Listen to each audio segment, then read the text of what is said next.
Assalamualaikum warahmatullahi wabarakatuh. Kembali lagi bersama saya Randy, ada dalam channel yang satu ini, Sekilas IT.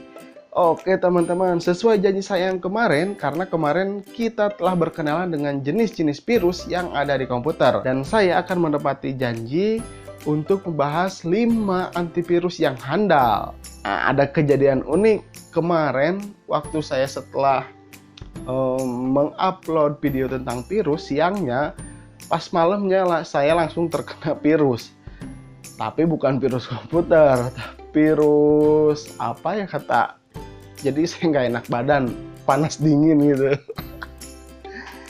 Oke lah, kita langsung saja ke antivirus yang pertama. Antivirus yang pertama yaitu ada AVG antivirus. Nah, AVG antivirus ini mempunyai kelebihan link scanner.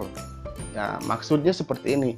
Ketika kita melakukan browsing misalkan di Mozilla, nah si AVG ini ketika kita mengklik URL, maka si antivirus ini akan men-scan dulu URL tersebut apakah si link yang kita klik itu mengandung virus atau tidak. Kalau misalkan mengandung virus URL tersebut, maka dia tidak akan dimunculkan. Tapi kalau misalkan bersih, maka kita akan langsung dibawa ke halaman web yang kita klik tersebut. Dan kelebihan yang kedua, AVG ini sudah tersedia anti-rootkit.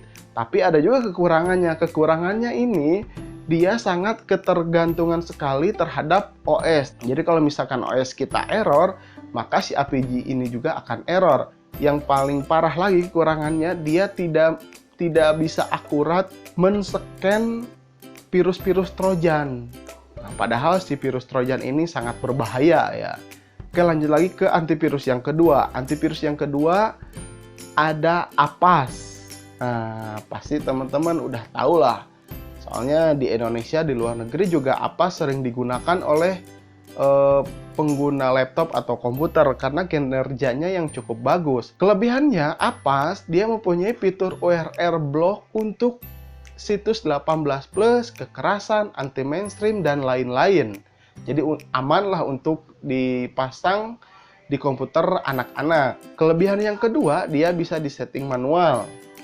Disetting manual low atau expert. Kalau misalkan low, kalau penggunaan usage si CPU akan sangat rendah. Kalau misalkan kita setting expert, penggunaan si usage prosesor akan tinggi. Jadi kita bisa menyesuaikan dengan perangkat kita.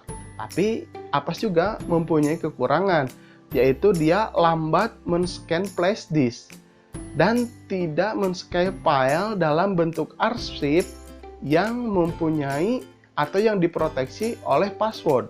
Jadi kalau misalkan si WinRAR atau file arsip di password si WinRAR-nya, maka si file tersebut tidak akan terscan oleh Avast. Nah, itu kekurangan Avast. Oke, lanjut lagi lah ke antivirus yang ketiga, yaitu Kaspersky. Kaspersky, ya itulah pokoknya. Nah, Kaspersky ini mempunyai banyak kelebihan. Di antaranya dia selalu update tiap hari atau bisa juga update tiap jam. Yang kedua, dia memiliki proactive defense. Maksudnya proactive defense, jadi mencegah ancaman yang tersembunyi dan memonitoring sistem registry yang sudah ada di komputer. Terus yang kelebihan yang ketiga, dia memiliki fitur heuristik lah pokoknya gitu. Jadi mendeteksi virus baru pokoknya gitu. Yang keempat, dia memiliki exclusive database. Jadi membasmi virus yang expert dengan cara yang tidak biasa. Cara yang tidak ada di antivirus sebelumnya. Sebelumnya maksudnya yang dua tadi ya, yang AVG sama Avast. Lagi-lagi dia mempunyai kekurangan, yaitu startup yang lama. Ketika kita menyalakan komputer, dia akan startup atau booting awal dengan melakukan scan terlebih dahulu, dan itu memakan waktu yang cukup lama. Ini yang keempat, antivirus ini yang sering saya gunakan. Jadi semua komputer saya yang baik di rumah atau yang di warnet, saya gunakan antivirus Asset Node 32. Nah, selain saya bentuknya suka, gambar robot seperti itu robotnya. Nah, jadi Asset Node 32 ini juga menggunakan sedikit CPU usage. Jadi meskipun memiliki kelebihan yang banyak seperti tadi ya, anti spam, anti spyware, anti malware, dan proses booting yang cepat, dia juga memakan usage CPU yang sangat sedikit. Nah, makanya saya senang menggunakan ESET Note 32 ini di semua komputer saya. Nah, sekarang antivirus yang terakhir, yang kelima, yaitu ada Norton Antivirus. Norton Antivirus ini mempunyai kelebihan yang men-scan dengan teliti sampai ke seluk-beluk file dan tidak menghasilkan waktu yang lama. Terus kelebihan yang kedua, memiliki banyak versi dan mempunyai kelebihan-kelebihan tertentu di setiap versinya. Yang kelebihan yang ketiga, memiliki LandGuard yang dapat men-scan data yang akan di-share. Dan kelebihan yang keempat, data yang terinfeksi dapat diperbaharui lagi sebanyak 50%, bisa diselamatkan. Nah, kalau misalkan komputer-komputer yang lain, bukan komputer, antivirus yang lain, ketika dia sudah dianggap virus, maka dia akan langsung dihapus. Tapi kalau misalkan sama Norton, 50% kemungkinan bisa dikembalikan lagi. Norton hanya lambat di startup-nya saja, dan kadang virus bawaan dari flash disk atau dari CD ketika kita colokkan ke komputer, kadang tidak terdeteksi adanya virus.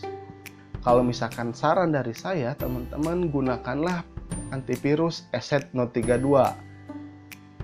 Hanya saran dari saya saja, itu terserah teman-teman. Di like, di share, dan di subscribe. Jangan lupa tentunya di subscribe dan di share videonya.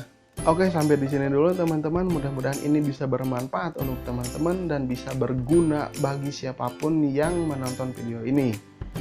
Saya Randy Adhas, Kilas IT. Assalamualaikum warahmatullahi wabarakatuh. Salam teknologi.